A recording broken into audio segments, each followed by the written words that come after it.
যদি আজকের এই কেকের ভিডিওটা একটু টাইম নিয়ে তোমরা দেখো তাহলে অবশ্যই বুঝতে পারবে আমি কি বানাতে চলেছি।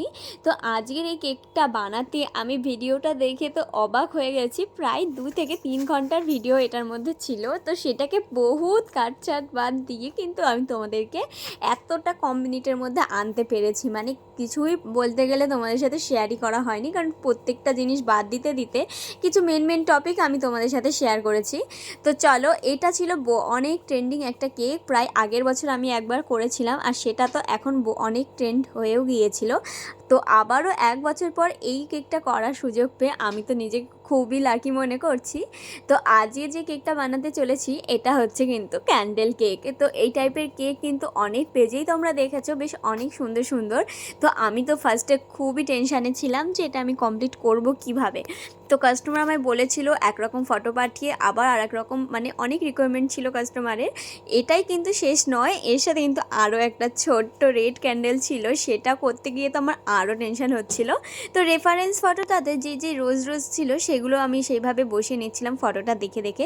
অবশ্য কাস্টমার যে ছিল সে আমায় বলেছিল, দিদি তুমি তোমার মতো করে দিও, জাস্ট এরম ফ্লাওয়ার একটু দিয়ে দিও।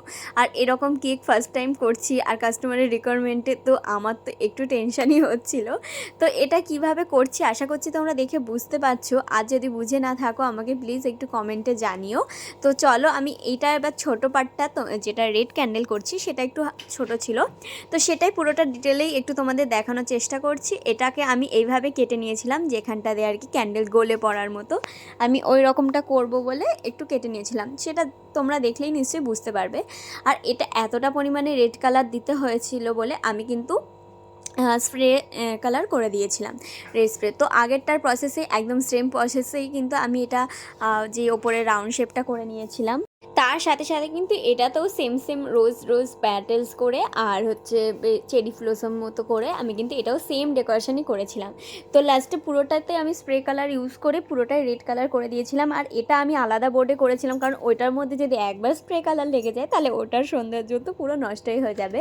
তো যাই হোক, এই কেকটা তোমাদের কেমন লাগছে আমাকে প্লিজ জানাতে ভুলো না। এইগুলোর জন্য কিন্তু আমি তোমাদের কমেন্টের আশায় থাকি, যে মানে এত বড় বড় আমি কাজগুলো করছি আর সেগুলো তোমাদের সাথে যে এতটা করে আমি শেয়ার করছি, আর তার কোনো রিপ্লাই তোমরা দিচ্ছ না, এর জন্য একটু খারাপই লাগে, কি বলো তো। তারপর দেখলেই আমি আরেকটা ওই কেকের সাইডেই কিন্তু এই রেড কেকটা বসিয়ে নিয়েছিলাম। তো দুটোর গর্জিয়াস লুকটা একবার জাস্ট তোমরা দেখো, আমি তো জাস্ট চোখই ফেরাতে পারছিলাম না, মানে শুধু সাজিয়ে রাখতে ইচ্ছা করছিলো না, কাস্টমারকে দিতেই ইচ্ছে করছিল না।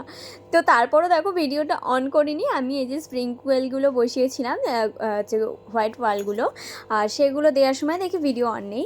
তারপর একটু শাইনির জন্য কিন্তু আমি এই সিলভার স্প্রেটা দিয়ে দিয়েছিলাম, এতে একদম সামনে থেকে দেখলে না এত চকচকে গ্লেজ দিচ্ছিল আর কি বলবো। তো যাই হোক, দুটো ক্যান্ডেলের আমি ক্যান্ডেল বসিয়ে দিয়েছি, আর এই ছিল কেকটার ফাইনাল লুক। তো তোমাদের কেমন লাগলো কেকটা আমাকে প্লিজ জানাতে ভুলো না।